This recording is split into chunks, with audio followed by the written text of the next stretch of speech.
para a glória de Deus. Vamos à palavra de Deus, irmão? Convidar aqui o Gilberto, amém? Gilberto estará ministrando a palavra nessa noite. Se coloque em pé. Vamos pedir para que Deus continue falando com a gente, irmãos. Quinta-feira Deus ministrou aqui ao nosso coração poderosamente, irmãos. Se você não assistiu à ministração, meu amigo Rodrigo pregou aqui, foi uma bênção. Assista, irmão. Deus tem uma palavra ao seu coração. Eu creio que hoje Deus tem sido bondoso com a gente, irmão. Deus tem revelado a tua palavra aqui a nós. E eu creio que vai continuar nessa noite, em nome de Jesus. Estenda as mãos para cá. Abençoe a vida do Gilberto. Peço para que Deus vá com ele. Que Deus continue usando a vida dele, em nome de Jesus. Deus, eis aqui o teu filho, Pai. Que tem a incumbência nesta noite de ministrar a tua palavra, Pai. Eu tenho certeza, Pai, que o Senhor já falou ao coração dele, que o Senhor já ministrou sobre a vida dele o teu querer, a tua vontade. Por infinita graça, por misericórdia, usa teu filho, Pai, como canal de bênção, como instrumento do Senhor. Que em nome de Jesus ele seja tomado pelo teu Espírito, Pai, e que da boca dele saia, Senhor, palavras, meu Pai, línguas como que de fogo, Pai. Em nome do Senhor Jesus, que entre no coração a palavra ministrada, transforme, liberte, restaure, produza o efeito a qual foi mandada, como o Senhor trabalhou nele, como o Senhor primeiramente trouxe a ele, mudou algo dentro do teu filho, que esta palavra mude algo dentro de nós também nesta noite. Tudo que leva o nome do Gilberto, Pai, tudo aquilo que o teu filho tem colocado diante de ti, todo levante do inferno, toda barreira na mente, no coração, nos negócios, na família, nós repreendemos agora em nome do Senhor Jesus, Pai, que toda cilada de Satanás, todo levante do inferno, cai por terra agora em nome de Jesus, Pai. O Gilberto é teu filho, Pai, consagrado ao Senhor, tem, Senhor,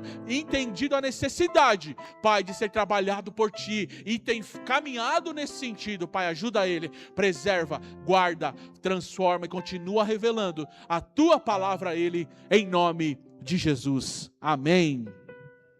Amém, queridos, graça e paz. Pode tomar o assento de vocês. Irmãos, o que eu vou pregar aqui depois dessa explanação de Isaías 55? Fala aí, Felipe. E eu estou aqui me sentindo um leãozinho nas covas dos Daniéis. Ó, tem pregador ali, ó. Tem pregador aqui, o pastor pregador. Mas amém. Deus tem colocado uma palavra no meu coração. E eu tenho certeza que o Espírito Santo nessa noite vai falar aos nossos corações primeiramente, amém? Eu gostaria de ler com os irmãos no livro de Atos, capítulo 17, a partir do versículo 16, livro de Atos 17, a partir do versículo 16, eu vou ler nessa versão, que é diferente da minha, para os irmãos acompanharem. Vamos até o versículo 28, amém? Enquanto esperava por eles em Atenas, Paulo ficou profundamente indignado ao ver que a cidade estava cheia de ídolos. Por isso discutia na sinagoga com judeus e com gregos tementes a Deus, bem como na praça principal, todos os dias com aqueles que por ali se encontravam. Alguns filósofos, epicureus e estoicos, começaram a discutir com ele. Alguns perguntavam: o que esse tagarela está tentando dizer? Outros diziam: parece que está anunciando deuses estrangeiros. Diziam isso porque Paulo estava pregando as boas novas a respeito de Jesus e da ressurreição. Então levaram-no a uma reunião do Areópago, onde lhe perguntaram: podemos saber que novo ensino é este que você está anunciando? Você nos apresenta algumas ideias estranhas e queremos saber o que elas significam. Todos os atenienses e estrangeiros que ali viviam não se preocupavam com outra coisa senão falar ou ouvir as últimas novidades. Então Paulo levantou-se na reunião do Areópago e disse: atenienses, vejo que em todos os aspectos vocês são muito religiosos. Pois, andando pela cidade, observei cuidadosamente os seus objetos de culto e encontrei até um altar que está a inscrição ao Deus desconhecido. Irmãos, repete comigo: ao Deus desconhecido. Ora, o que vocês adoram sem conhecer, é esse o que anuncio a vocês. O Deus que fez o mundo e tudo que nele há, é o Senhor dos céus e da terra, e não habita em templos feitos por mãos humanas. Ele não é servido por mãos humanas, como se necessitasse de algo, porque Ele mesmo dá a todos vida, o fôlego e as demais coisas. De um só homem, Ele fez todos os povos para que povoassem toda a terra, tendo determinado os tempos anteriormente estabelecidos e as fronteiras de seus territórios. Deus fez isso para que os homens o buscassem e talvez, tateando, pudessem encontrá-lo. Filipe acabou de falar, buscar é o Senhor. Embora não esteja longe de cada um de nós, pois nele vivemos, nos movemos e existimos.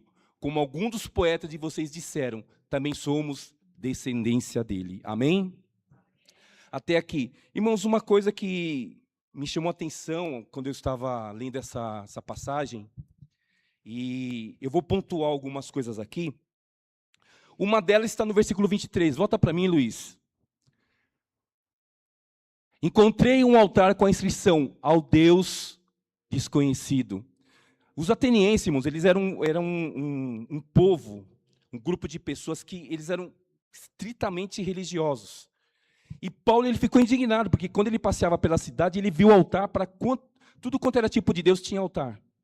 Aí ele encontrou esse altar aqui, que estava com a inscrição, ao Deus desconhecido. Irmãos, para prosseguirmos aqui, a esse Deus desconhecido, você conhece o Deus que você serve? Você conhece o teu Jesus? Você tem essa intimidade com Ele? Jó, ele vai falar assim no capítulo 42 do seu livro. Antes eu só te conhecia de ouvir falar, mas agora os meus olhos te veem. Em outras palavras, Jó estava querendo dizer, Senhor, eu ouvi falar do Senhor muitas coisas, mas hoje eu posso dizer que tudo aquilo que eu passei, eu pude ter uma experiência pessoal com o Senhor.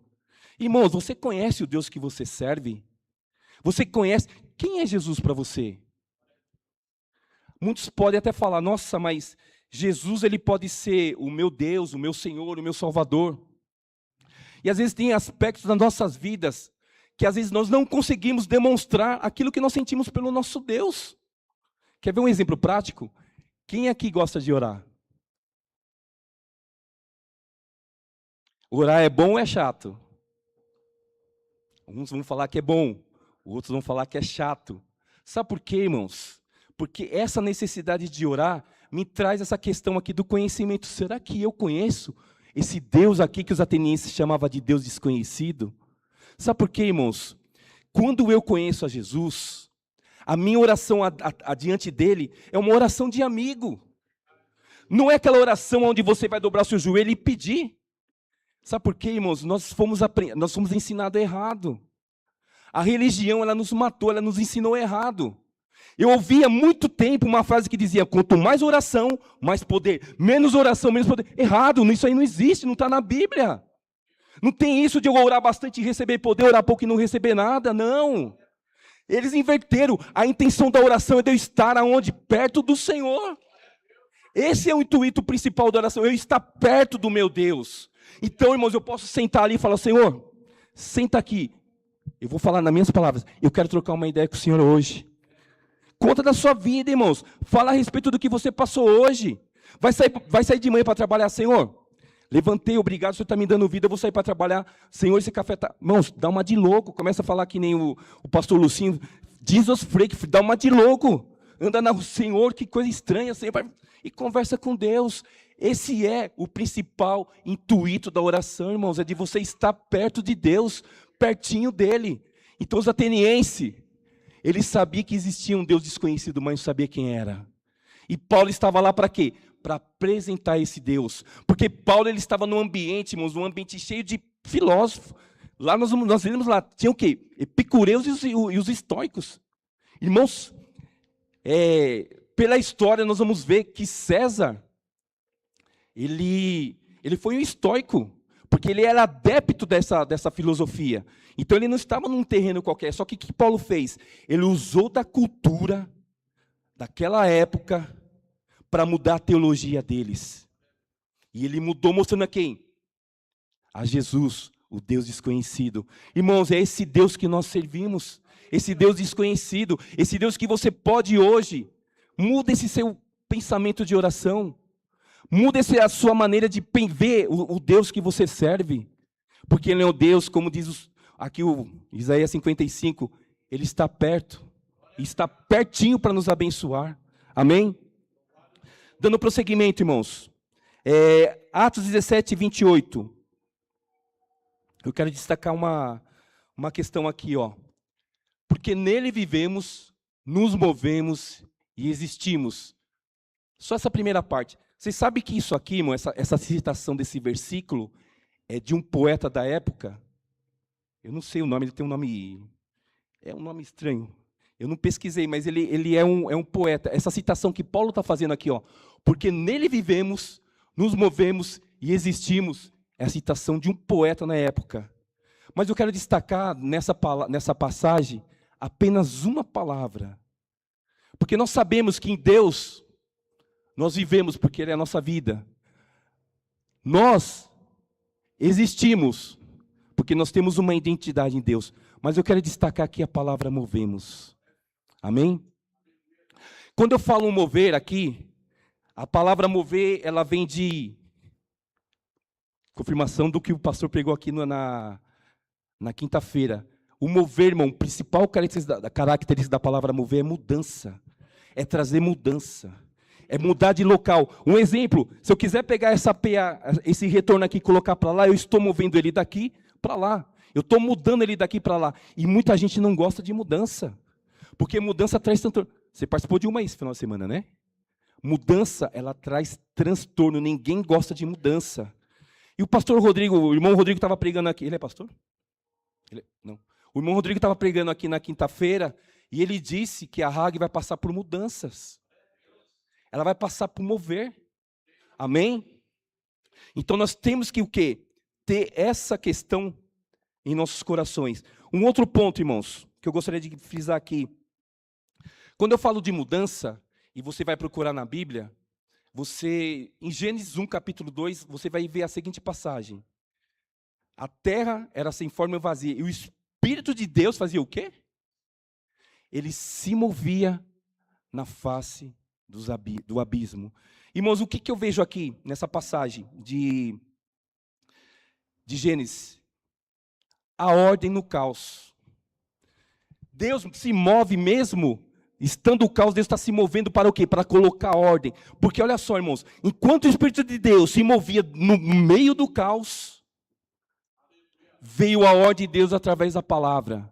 Então esse mover, ele pode trazer várias mudanças. E o Espírito de Deus e Deus, irmãos, eles podem estar se movendo hoje aqui. Sabe para quê? Para trazer ordem em caos. Existe na sua vida alguma coisa que você fala assim, está desordenado, está bagunçado? Saiba de uma coisa, irmãos. O Espírito Santo de Deus, ele é presente conosco aqui. Nós cantamos aqui, né? Santo Espírito. Nós cantamos, né? Nós fizemos um convite para o Santo Espírito estar conosco. Irmão, nem sem necessidade, porque nós sabemos que aquele que está com Cristo e não tem um Espírito desse, tal não é dele. Está escrito lá em Coríntios. Então nós temos o Espírito de Deus. Se nós temos o Espírito de Deus, assim como ele movia na face do caos, ele pode se mover na sua vida hoje, no caos da sua vida, para trazer o quê? Mudança, para trazer restauração, para trazer ordem. Sabe por quê, irmãos? Porque lá em Gênesis nós estamos vendo que existe um caos, existe uma bagunça, e Deus teve que colocar essa bagunça em ordem através da sua palavra. O Espírito se movia, e logo em seguida veio a palavra de Deus e falou, haja luz. Sabe por quê, irmãos? Porque tinha uma bagunça, tinha um caos, e o Espírito Santo de Deus foi necessário se mover para poder trazer essa ordem aos nossos corações. Quando eu falo em movimento, irmãos, uma outra coisa que eu penso é na questão da rotação da Terra. Os irmãos sabem a quantos por hora a Terra está rodando? É imperceptível, mas a 1.670 km por hora. Eu fiz uma pesquisa a fundo. Aqui em São Paulo, está em 1.500 mais ou menos a velocidade da Terra. Nós não percebemos, irmãos. Você percebe? Está rodando. Nós não percebemos. E sabe o que eu acho assim muito interessante? Existe uma percepção visual de Josué. Eu até anotei aqui, no capítulo 10. Josué, ele está diante de uma batalha, só que ele precisava vencer essa batalha. Só que ele só iria vencer essa batalha se ainda estivesse claro. Aí ele ora a Deus, ele faz uma oração a Deus. Aí a Bíblia vai falar que Deus parou o sol e parou a lua. Irmãos, o sol já é parado. Isso aqui é a percepção de Josué. Josué viu o sol parado. Mas hoje nós sabemos pela ciência que ali o sol não parou, porque o sol já está parado. O sol ele é parado e a terra, ela tem aquele... Vocês aprenderam isso na escola, né? A terra tem aquele movimento de rotação, que ela roda no próprio eixo, e ela faz assim, essa rotação no próprio eixo, em volta do sol, e isso dá em média de 365 dias. Então, essa rotação. Irmãos, então ali, qual que foi o maior milagre então, de Deus ali? Foi ter parado a terra. Não foi ter parado o sol. E você quer ver um milagre mais ainda? Quem já brincou... Não vou fazer aqui, não, a água vai espirrar tudo. Mas quem já brincou com uma bolinha dentro de um recipiente e ficou rodando assim a bolinha? O Vitor falou que já fez isso. Os adolescentes aqui, todos sérios. Você está rodando ali a bolinha. Então, imagine você rodando ali. Quando você para de rodar, o que acontece? A bolinha espirra. Irmãos, a ciência vai explicar. Se hoje a Terra parasse subitamente, a gente não ia resistir. A gente ia ser lançado. Isso no primeiro segundo. Se você for contar em 5 minutos, você morreria em 2 minutos, você estaria morto. Porque você ia ser lançado de uma tal forma que você não resistiria. Porque isso é a física. Só que ali o milagre foi tremendo, pastor Felipe. Deus parou a rotação da Terra. Alguns vão dizer que Deus não parou a rotação da Terra e vão dizer que prolongou o dia. Não importa, irmão. Importa que Deus fez um milagre ali. Amém? Então tem coisa, irmãos, na nossa vida que Deus, se tiver em movimento, Ele vai parar para te abençoar. E se tiver parado, Deus ele vai mover para poder te abençoar. Amém? Uma observação que eu coloquei aqui. Nós estamos em movimento o tempo todo. Mesmo quando pensamos que estamos parados, Deus pode estar realizando movimentos ao nosso redor que nós não percebemos. Amém? Então existe às vezes movimento ao nosso redor que nós não percebemos. Sabe aquela música da Cassiane? Mesmo estando em silêncio, Deus continua trabalhando. Uma coisa assim, né? Cadê as irmãs Assembleana? É mais ou menos assim, né? Quando Deus está em silêncio, Ele continua trabalhando. Uma coisa assim, né? Então, de repente, irmãos, pare para pensar. Às vezes você está parado, Deus está parado. E você fala assim, mas não está acontecendo nada. Está assim, irmãos. Nós que não estamos percebendo. Amém? Eu gostaria de ler no livro de João. Põe para mim aí na tela, Luiz. João capítulo 7, versículo 38. Irmãos, diferente das pregações do Felipe, que é uma pregação mais explanativa, eu procurei optar pela pregação temática. Então, na pregação temática, eu posso pegar versículos que compõem esse tema. João 7,38. Quem crê em mim, como diz as Escrituras, do seu interior fluirão rios de água viva. Eu fiquei pensando aqui no que o irmão Rodrigo falou na quinta-feira. Além dele falar dessa mudança, ele falou num ato profético que a Hag vai mudar. Ele também falou que com essa mudança nós teríamos que estar preparados para quê? Para poder acolher as pessoas. Amém? E ontem a Rosana me deu um pequeno spoiler do que aconteceu aqui na reunião.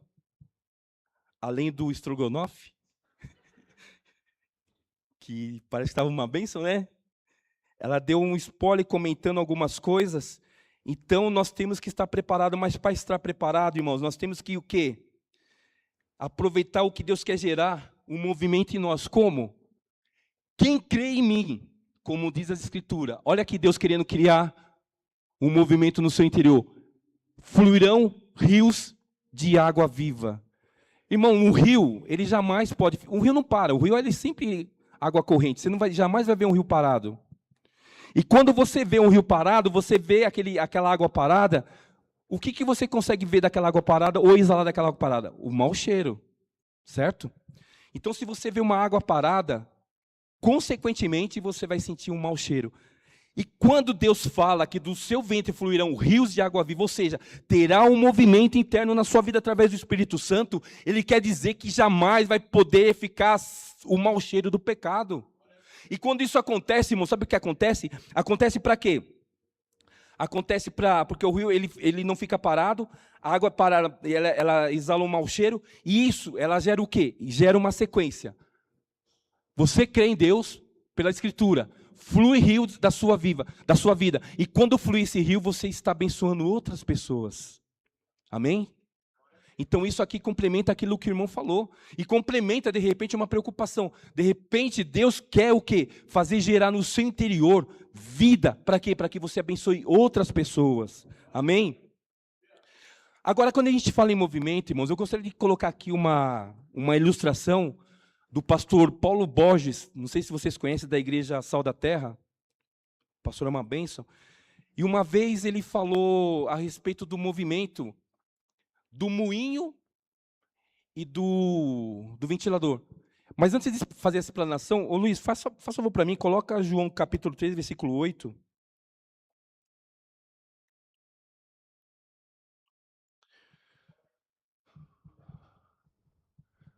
O vento sopra aonde eu quero. Não é onde eu quero? Certeza? Deixa eu ler de novo. O vento sopra onde quer. Você o escuta, mas não pode dizer de onde vem, nem para onde vai. Assim acontece com todos os nascidos do Espírito. Quando eu li essa passagem, que Jesus está diante de Nicodemos, que ele fala a respeito do novo nascimento, eu lembrei dessa ilustração do pastor Paulo Borges, onde ele fez a comparação do ventilador com o moinho. Os irmãos sabem o que é moinho? Como se fosse um catavento. Ou seja, o que ele quis dizer? O ventilador, ao lado do moinho, praticamente ele é a mesma, parece que tem a mesma função, né? De fazer vento. Só que existe uma diferença. O ventilador, ele tem força motor. E o moinho, ele tem força motriz. É isso mesmo, né? Eu estou com o engenheiro aqui na igreja, é isso mesmo, né, engenheiro? Então, o ventilador, irmão, para vocês entenderem, o ventilador, ele consegue gerar, ele é uma força motor. Por quê? Ele só funciona se estiver ligado na tomada. Aí você liga ele na tomada, ajusta aqui a velocidade e você coloca onde ele quer. Perfeito? Agora o moinho não, irmãos, o moinho é diferente, o catavento é diferente. Por quê?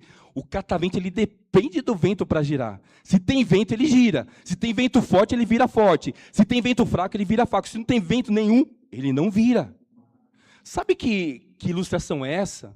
Está aqui, ó. O vento sopra. Irmãos, quem que é esse vento? Quem que é esse vento? Deus, o Espírito Santo. O vento sopra, ou seja, traz o movimento aonde quer. Você o escuta, mas não pode dizer de onde vem, nem para onde vai. Assim acontece com todos os nascidos do Espírito. Você sabe o que Jesus está ensinando aqui para Nicodemos? Ele está ensinando que o Espírito Santo é soberano. Que o Espírito Santo, irmãos, aquele que nós cantamos aqui pedindo para ele entrar, vindo como convite a nós, ele não depende de você. Ele não depende daquilo que você faz. O Espírito Santo, irmãos, ele não é uma tomada ligada. Não é um fio de um ventilador ligado numa tomada onde você ajusta a velocidade e põe onde quer. Aqui eu estou falando de religião, e presta atenção. Eu estou falando de religião. Tem muita igreja aí produzindo vento, mas não produz transformação. Tem muita igreja dando dopamina para os seus ouvintes, dando uma sensação de satisfação na sua vida, mas não produz aquilo que o Espírito Santo quer produzir. Porque o Espírito Santo, quando vem, irmãos, ele vem na forma que ele quer, ele produz o vento que ele quer, o movimento que ele quer para te abençoar. E sabe uma coisa? Vai ter dia, se você crer assim, que o vento sopra onde quer, vai ter dia que você vai sair daqui chorando, vai ter dia que você vai sair daqui pensando, e vai ter dia que você vai sair daqui não sentindo nada. Mas sabe de uma coisa? O Espírito Santo está aqui, e ele está movendo na nossa, mesmo que nós não conseguimos enxergar, ele está movendo em nossa vida. Irmãos, e uma coisa que eu vejo interessante do Espírito Santo, o nosso amigo, que na Bíblia ele vai mostrar ele como forma corpórea de pomba, ou seja, simplesinho. Ou às vezes vai mostrar ele como um som impetuoso, como de um vento impetuoso. Assim é o Espírito Santo. Irmãos, como é que estavam os discípulos lá no cenáculo? Será que eles estavam, desculpa as igrejas que fazem isso, mas será que eles estavam lá com telão, contagem regressiva para começar o culto, fundo, o pastor orando e a banda mandando ver para criar uma sensação na sua vida? Será que os discípulos estavam assim? Ou eles estavam esperando? Irmãos, sabe o que Deus quer fazer com as nossas vidas? Que nós fiquemos esperando aqui, assim como Jesus disse, até que ouviu-se um som impetuoso na sala e todos foram cheios do Espírito Santo. Irmãos, é tão interessante que essas igrejas, alguns irmãos aí afora, que Deus tenha misericórdia deles, que eles possam reconhecer que somente o Espírito Santo que é soberano na vida nossa, possam entender o seguinte, que não adianta eu tentar fabricar o vento. Não, eu não posso fabricar esse mover. Eu não tenho condições de fabricar esse mover. Tem uns pregadores que até o barulho do vento faz, receba. Irmãos, eu não vou falar que é circo, porque pode depois me censurarem na internet. É circo. Não é isso. O Espírito Santo não precisa nada disso. O mover de Deus, que eu estou falando aqui nessa noite, não precisa nada disso. O mover de Deus é assim, ó, o Espírito Santo ele vai soprar aonde Ele quer, da maneira que Ele quer, da forma que Ele quer. A Hag vai mudar? Vai. Nós vamos ter que acolher vidas? Vamos. E como vai ser isso? O Espírito Santo vai soprar.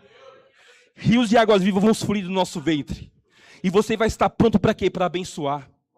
Você vai estar pronto para acolher. Mas sabe de que maneira? Se você ficar aqui, ó, Senhor, sopra da maneira que o Senhor quer. Senhor, vem da maneira que o Senhor quer. E nada, irmãos, dessas patati patatá que tem por aí. Amém? Eu vou mais um versículo aqui. Atos 4:31. Ô Luiz, eu vou pedir para você colocar na Almeida Revista e Corrigida, essa versão.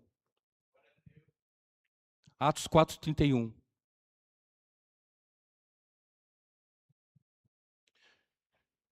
Aqui é mais um exemplo, irmãos. Atos 4, versículo 31. Põe nessa versão da Almeida, de repente tá parecido com o que eu quero. É que a NVI ela traz uma outra palavra que não funciona muito. Isso, tá bom essa versão, Luiz. Irmãos, aqui é o seguinte, ó, eu vou explicar aqui, Atos 4:31. O Pedro, ele tinha acabado foi preso, porque estava anunciando o evangelho, né? Aí foi solto e voltou lá com os discípulos. Aí o pessoal pensou, eu falei, Pedro agora vai dar uma baixada de bola, né? Porque quando soltaram, ele falou, Pedro, você vai embora, mas não fala mais de Jesus não, tá? Para de ficar anunciando o que você está anunciando aí. Aí eles são soltos, aí eles resolvem orar, irmão, pedindo ousadia para Deus, para quê? Para anunciar mais ainda a palavra de Deus. Eles são soltos. Aí, tá aqui, ó, aí vem esse versículo. E tendo orado, moveu-se o lugar em que estavam reunidos. E todos foram cheios do Espírito Santo. E anunciavam com ousadia a palavra de Deus. Na NVI, não, esse moveu-se aqui, vai estar escrito tremeu, de um terremoto. E a gente sabe que terremoto é quando a terra, a sua placa se desloca, é um movimento. Está fazendo aquele movimento, se deslocou. Mas aqui, ó, depois de orarem, lá, tremeu o lugar em que estavam reunidos. E todos ficaram cheios do Espírito Santo. Para quê? Para anunciar a palavra de Deus com ousadia. Então aqui, irmãos, eu vejo uma coisa para promover de Deus nas nossas vidas. Primeiro, oração. Irmãos, é aquela oração que eu falei lá no começo. Não precisa ser uma coisa formal diante dele. Ele é teu amigo. Pode orar de uma forma simples. Jesus, vem cá, lavando a louça, passando roupa, fazendo a comida. Ora, ô Senhor, será que essa comida vai ficar boa? Meu marido vai gostar? Senhor, me ajuda aqui. Senhor, eu estou pensando nisso. Nossa, Senhor. Irmãos, orando. Então, primeiro, oraram. Depois da oração, aconteceu o quê? Moveu-se o lugar, irmãos. Eles oraram. E Deus fez o quê? Trouxe o movimento que era necessário para aquele lugar. Moveu-se o lugar. E eles foram cheios do... Irmãos, o que é ser cheio do Espírito Santo? É o reteté? Você vê aquela manifestação, a pessoa sai pulando. Fala, nossa, está cheio do Espírito Santo. É isso? É correria? É barulho? O que é ser cheio do Espírito Santo, irmãos? Gálatas capítulo 5. Põe para mim, Luiz. Versículo 22 em diante. É 2 versículos só. Irmãos, olha o que é ser cheio do Espírito Santo. Você pode falar em línguas, amém? Você pode profetizar, amém? Você pode correr aqui, amém? Mas uma coisa que caracteriza você cheio do Espírito Santo é isso aqui, ó. Mas o fruto do Espírito é amor.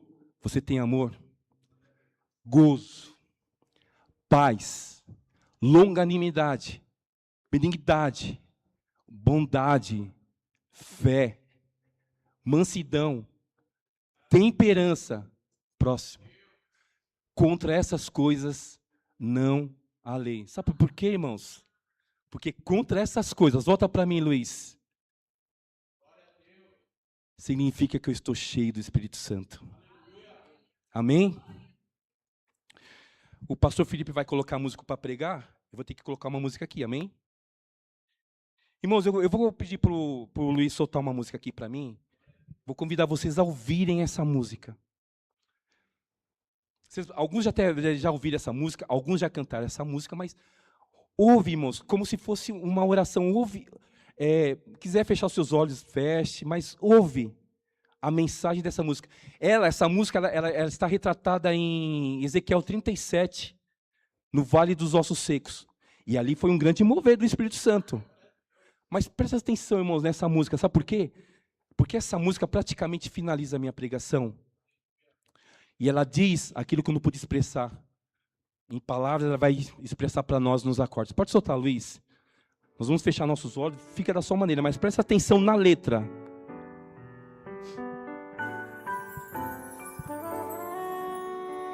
Essa é das antigas.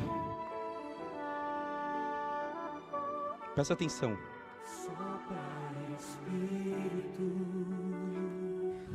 Trazendo o que, Espírito? Levanta os caídos.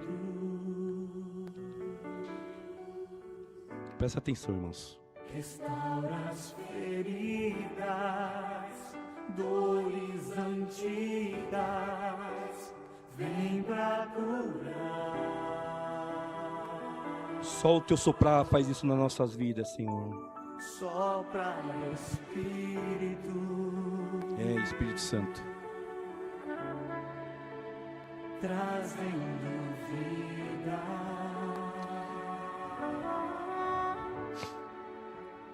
junta os pedaços, já ouço o ruído do teu agir.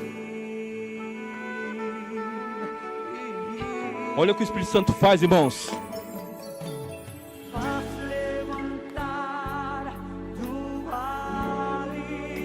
Senhor, flui em nós. Põe de pé os ossos secos. Sim, Jesus.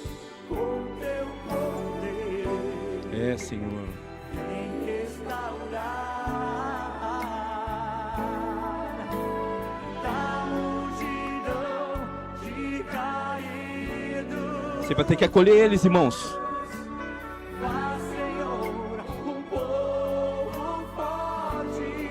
Jesus. Flui nas nossas vidas, Senhor.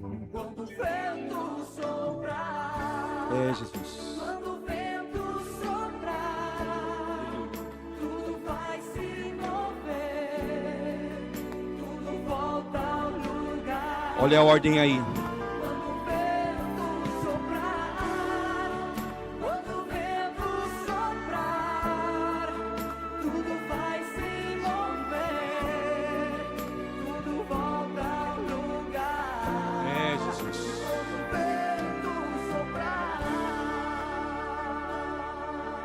Mais uma vez, irmãos, presta atenção no que fala essa música.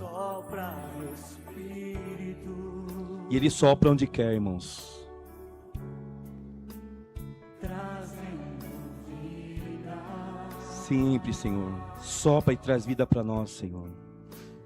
Junta os pedaços Tem alguém em caco aí? do ruído do teu agir. É, Jesus. Faz levantar do vale, põe de pé os ossos secos, com teu poder É, Jesus. em restaurar Ele vai restaurar nessa noite, irmãos. a multidão de caídos. Nos ajuda, Senhor, para ser esse fluir na sua vida. Senhor, um povo forte Nos fortalece, Jesus. sobre a terra. Quando o vento soprar, quando o vento soprar, tudo vai se mover, tudo volta ao lugar. Quando o vento soprar, Ah, quando o Jesus. vento soprar, Verdade, vai Jesus. se mover, tudo volta ao lugar. Quando o vento soprar, Aleluia, quando o Jesus. vento soprar, tudo vai se mover, Move mesmo, Senhor. tudo volta ao lugar. Sim, Jesus. Quando o vento soprar, quando o vento Move nas nossas vidas, Espírito Santo. Sopra, Espírito Santo. Da maneira que o Senhor quer, Senhor. volta ao lugar. Quando o vento soprar, Amém, Jesus. Amém. Amém. quando o vento soprar. Amém. Irmãos, quem lembra da pregação de domingo passado? Crente imaturo. O crente imaturo faz o que quer. Mas o crente que tem maturidade, ele espera o soprar do Espírito Santo para poder fazer o que é certo e tomar a direção certa. Amém? Irmãos, que nessa noite o Senhor possa ter falado ao coração de vocês e que vocês aguardem esse soprar do Espírito Santo, porque Deus